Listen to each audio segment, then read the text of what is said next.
कैसे हुई कुंती की मृत्यु, जानिए 12 चौंकाने वाले रहस्यों के बारे में।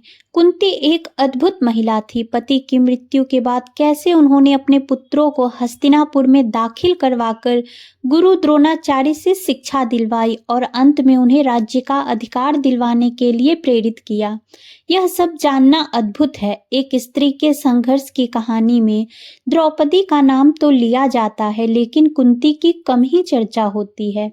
तो आइए जानते हैं कुंती के बारे में 12 रहस्य जिन्हें आप शायद ही जानते होंगे। नंबर 1, नहीं मिला माता पिता का प्यार।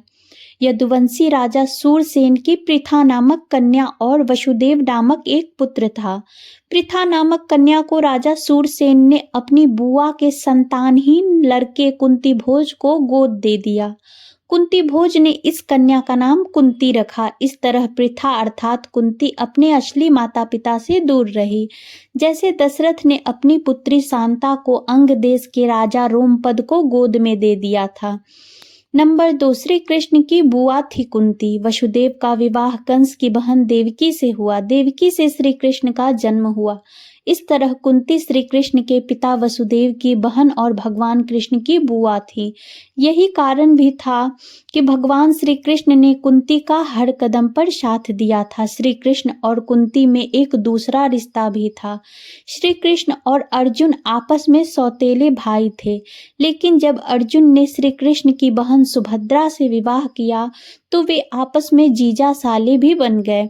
नंबर 3, दुर्वासा ऋषि ने दिया देव आवाहन मंत्र। कुंती अपने महल में आए महात्माओं की सेवा करती थी। एक बार वहां ऋषि दुर्वासा भी पधारे।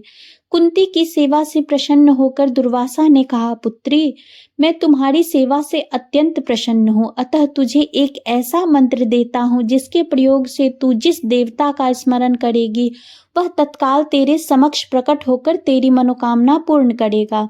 इस तरह कुंती को एक अद्भुत मंत्र मिल गया। मंत्र के ट्रायल से उत्पन्न हुआ कर्ण। एक दिन कुंती के मन में आया कि क्यों न इस मंत्र की जांच कर ली जाए, कहीं यह यूं ही तो नहीं। तब उन्होंने एकांत में बैठकर उस मंत्र का जाप करते हुए सूर्यदेव का स्मरण किया। उसी क्षण सूर्यदेव प्रकट हो गए। कुंती हैरान परेशान अब क्या करे। तब कुंती ने सूर्यदेव से एक पुत्र की कामना कर दी। जब कुंती हो गई गर्भवती तब लज्जावश यह बात वह किसी से नहीं कह सकी और उसने यह छिपाकर रखा। समय आने पर उसके गर्भ से कवच कुंडल धारण किए हुए एक पुत्र उत्पन्न हुआ। कुंती ने उसे एक मंजूषा में रखकर रात्रि को गंगा में बहा दिया। वह बालक गंगा में बहता हुआ एक किनारे से जा लगा। उस किनारे पर ही धृतराष्ट्र का सारथी अधिरथ अपने अश्व को जल पिला रहा था। उसकी दृष्टि मंजूषा में रखे इस शिशु पर पड़ी। अधिरथ ने उस बालक को उठा लिया और अपने घर ले गया। अधिरथ निसंतान था। अधिरथ की पत्नी का नाम राधा था। राधा ने उस बालक का अपने पुत्र के समान पालन किया। उस बालक के कान बहुत ही सुंदर थे, इसलिए उसका नाम कर्ण रखा गया। इस सूत दंपति ने ही कर्ण का पालन पोषण किया था, इसलिए कर्ण को सूत पुत्र कहा जाता था तथा राधा ने उसे पाला था, इसलिए उसे राधेय भी कहा जाता था। उस दौर में ब्राह्मण कन्या और क्षत्रिय पुरुष से उत्पन्न संतान को सूत कहा जाता था। मतलब यह कि अधिरथ सूत था। नंबर 4, हस्तिनापुर के राजा पांडु से हुआ विवाह। कुंती जब विवाह योग्य हो गई तो उसका स्वयंवर किया गया। स्वयंवर सभा में कई राजा और राजकुमारों ने भाग लिया, जिसमें हस्तिनापुर के राजा पांडु भी थे। कुंती ने पांडु को जयमाला पहनाकर पति रूप से स्वीकार कर लिया। कुंती का वैवाहिक जीवन सुखमय नहीं रहा। एक बार आखेट के दौरान पांडु हिरण समझकर मैथुनरत एक किदम्ब ऋषि को मार देते हैं। वे ऋषि मरते वक्त पांडु को श्राप देते हैं कि तुम भी मेरी तरह मरोगे जब तुम मैथुनरत रहोगे। इस शाप के चलते पांडु अपनी पत्नियों के साथ जंगल चले जाते हैं। पांडु को 2 पत्नियां कुंती और माद्री थी। नंबर 5, जंगल में पुत्रों का जन्म। जंगल में वे सन्यासियों का जीवन जीने लगते हैं, लेकिन पांडु इस बात से दुखी रहते हैं कि उनकी कोई संतान नहीं है और वे कुंती को समझाने का प्रयत्न करते हैं कि उसे किसी ऋषि के साथ समागम करके संतान उत्पन्न करनी चाहिए। कुंती इससे इनकार करके वह अपने वरदान के बारे में बताती है। तब पांडु की अनुमति से कुंती धर्मराज का आवाहन करती है। इससे उन्हें युधिष्ठिर का जन्म होता है। फिर क्रम से वह इंद्र से, अर्जुन और पवन देव से भीम को प्राप्त करती है। अंत में कुंती माद्री को भी वह मंत्र सिखा देती है जिसे उसे दुर्वासा ने दिया था। तब माद्री 2 अश्विन कुमारों का आवाहन करती है जिससे उन्हें नकुल और सहदेव नाम के पुत्र की प्राप्ति होती है। नंबर 6, पति और सौत की मृत्यु से अकेली रह गई कुंती। एक दिन राजा पांडु माद्री के साथ वन में सरिता के तट पर भ्रमण कर रहे थे। वातावरण अत्यंत रमणीक था और शीतल मंद सुगंधित वायु चल रही थी। सहसा वायु के झोंके से माद्री का वस्त्र उड़ गया। इससे पांडु का मन चंचल हो उठा और वे मैथुन में प्रवृत्त हुए ही थे कि शापवश उनकी मृत्यु हो गई। कहते हैं कि माद्री उनके साथ सती हो जाती है। अब कुंती के समक्ष 5 पुत्रों के लालन पोषण का संकट खड़ा हो जाता है। बस यहीं से कुंती के जीवन का नया संघर्ष आरंभ होता है। नंबर 7, हस्तिनापुर में अपने पुत्रों के हक की लड़ाई। अपने पति की मृत्यु के बाद कुंती ने मायके की सुरक्षित जगह पर जाने के बजाय ससुराल की असुरक्षित जगह को चुना। 5 पुत्रों के भविष्य और पालन पोषण के निमित्त उसने हस्तिनापुर का रुख गया, जो कि उसके जीवन का एक बहुत ही कठिन निर्णय और समय था। कुंती ने वहां पहुंचकर अपने पति पांडु के सभी हितैषियों से संपर्क कर उनका समर्थन जुटाया। सभी के सहयोग से कुंती आखिरकार राजमहल में अपनी जगह बनाने में कामयाब हो गई। कुंती और समर्थकों के कहने पर धृतराष्ट्र और गांधारी को पांडवों को पांडु का पुत्र मानना पड़ा। राजमहल में कुंती का सामना गांधारी, शकुनी और दुर्योधन से हुआ, जिन्होंने उनके समक्ष कई चुनौतियां खड़ी की। कुंती वसुदेव जी की बहन और भगवान श्री कृष्ण की बुआ थीं, तो गांधारी गंधार नरेश की पुत्री और राजा धृतराष्ट्र की पत्नी थी। कुंती और गांधारी में अपने अपने पुत्रों को राज्य का पूर्ण अधिकार दिलाने की अप्रत्यक्ष जंग शुरू हो गई। नंबर 8, पांडवों के खिलाफ षड्यंत्र। शकुनी और दुर्योधन ने मिलकर पांडवों को मारने के कई षड्यंत्र रचे। एक बार उन्होंने दुर्योधन को जहर देकर गंगा में फेंक दिया था। मूर्छित अवस्था में भीम बहते हुए नागों के लोक पहुंच गए। वहां विषैले नागों ने उन्हें खूब डसा, जिससे भीम के शरीर का जहर कम होने लगा, यानी जहर से जहर की काट होने लगी। जब भीम की मूर्छा टूटी तब उन्होंने नागों को मारना शुरू कर दिया। यह खबर नागराज वसुकी के पास पहुंची। तब वे स्वयं भीम के पास आए। वसुकी के साथी आर्यक नाग ने भीम को पहचान लिया। आर्यक नाग भीम के नाना थे, अर्थात कुंती के पिता के पिता। भीम ने उन्हें अपने गंगा में धोखे से बहा देने का किस्सा सुनाया। यह सुनकर आर्यक नाग ने भीम को हजारों हाथियों का बल प्रदान करने वाले कुंडों का रस पिलाया, जिससे भीम और भी शक्तिशाली हो गए। नंबर 9, लाक्षागृह से बचे कुंती और पांडव।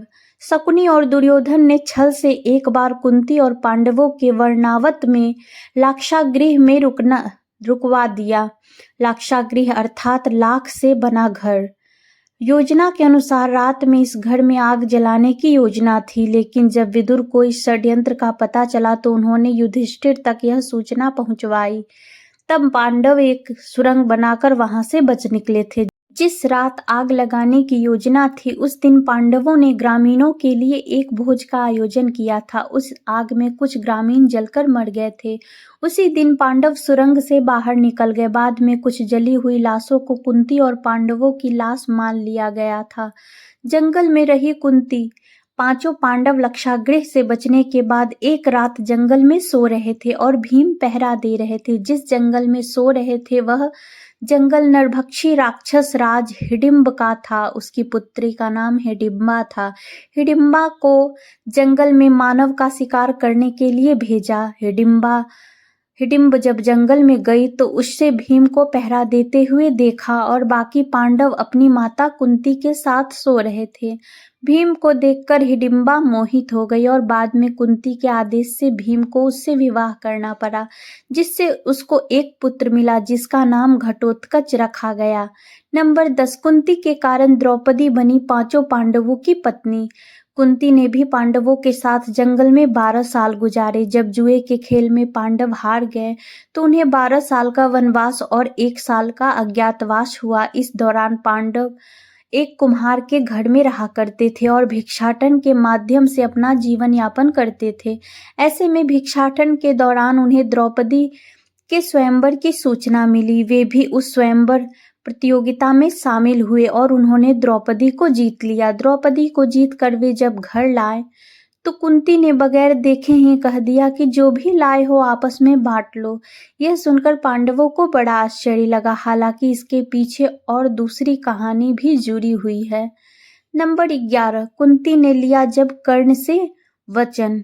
श्री कृष्ण ने युद्ध के ऐन वक्त पर कर्ण को यह राज बता दिया था कि कुंती तुम्हारी असली माँ है। एक बार कुंती कर्ण के पास गई और उससे पांडवों की ओर से लड़ने का आग्रह करने लगी। कुंती के लाख समझाने पर भी कर्ण नहीं माने और कहा कि जिनके साथ मैंने अब तक का अपना सारा जीवन बिताया उसके साथ मैं विश्वासघात नहीं कर सकता। तब कुंती ने कहा कि क्या तुम अपने भाइयों को मारोगे? इस पर कर्ण ने बड़ी ही दुविधा की स्थिति में वचन दिया, माते तुम जानती हो कि कर्ण के यहाँ याचक बनकर आया कोई भी खाली हाथ नहीं जाता। अतः मैं तुम्हें वचन देता हूँ कि कर्ण अर्जुन को छोड़कर मैं अपने अन्य भाइयों पर शस्त्र नहीं उठाऊंगा। कुंती के द्वारा यह वचन ले लेने के कारण ही युधिष्ठिर कई बार कर्ण से बच गया। ऐसे भी कई मौके आए जबकि कर्ण युधिष्ठिर, भीम, नकुल और सहदेव को मार देता, लेकिन वह ऐसा नहीं कर पाया। नंबर 12, कुंती की मृत्यु। महाभारत युद्ध के लगभग 12 साल बाद परिवार के 3 वरिष्ठ गांधारी, कुंती और धृतराष्ट्र वन की ओर प्रस्थान करते हैं। संजय भी उनके साथ होते हैं। करीब 3 साल तक गंगा किनारे एक घने वन में बनी छोटी सी कुटिया में रहा करते थे सभी। एक दिन की बात है, धृतराष्ट्र गंगा में स्नान करने के लिए जाते हैं और उनके जाते ही जंगल में आग लग जाती है, जिसकी वजह से गांधारी, कुंती और संजय को कुटिया छोड़नी पड़ती है। वे सभी धृतराष्ट्र के पास आते हैं ये देखने की कहीं उन्हें तो कोई खतरा नहीं है।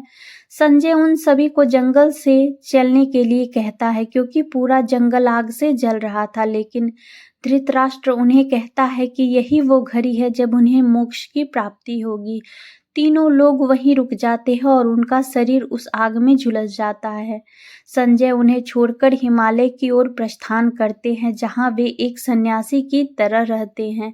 इस तरह 1 साल बाद नारद मुनि आकर युधिष्ठिर को उनके परिवारजनों की मृत्यु का दुखद समाचार सुनाते हैं। युधिष्ठिर वहां जाकर उनके अंतिम संस्कार का क्रियाकर्म कर पिंडदान आदि कर्म करते हैं।